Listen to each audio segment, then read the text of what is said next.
Bon, Evelyne, notre super prof de Pilates, à qui s'adresse le Pilates? Parce que les jeunes ont l'impression qu'elles vont s'ennuyer, que ça ne sera pas efficace. Les femmes plus âgées, elles ont peur de ne jamais arriver. Or, tout ça, c'est faux, faux et archi faux. C'est ça, c'est faux, faux et archi faux. Donc, le Pilates, ça s'adresse à tout le monde. Comme on dit, de 7 ans à 77 ans. Quelle que soit la pathologie, quel que soit le parcours sportif, ça s'adresse aussi, alors petite précision quand même très très importante, le Pilates à la base c'est l'entraînement des danseurs.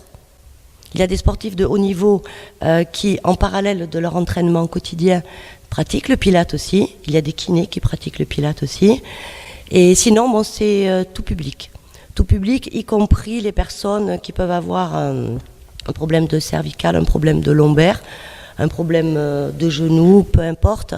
Il y a le pilates-thérapie aussi qui se greffe sur le Pilates. Le pilates-thérapie, en fait, on va prendre en charge les gens après qu'ils soient passés soit chez le kiné, soit chez le masseur. Et nous, en tant que professionnels, on va leur apprendre à travailler, à déterminer leur zone de non-douleur afin de les faire travailler sur ce qu'on appelle la zone thérapie.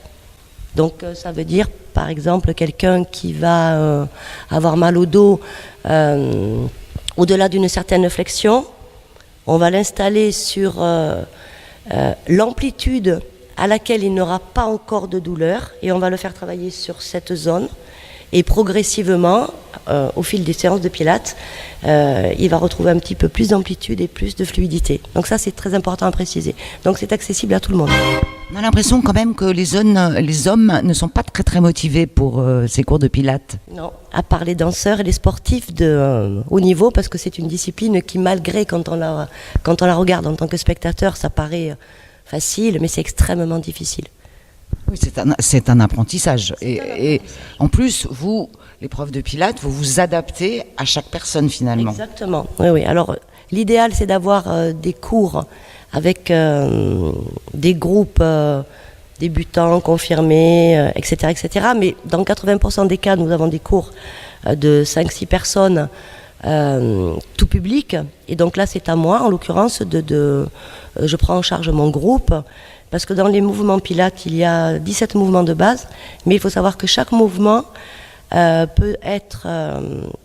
avec chaque mouvement, on peut avoir entre 2 et 6 options de difficulté. Donc et ça, c'est pour le Pilates fondamental. Après, il y a le Pilates intermédiaire et confirmé. Donc ça laisse quand même un large choix pour proposer aux clients, aux patients, peu importe.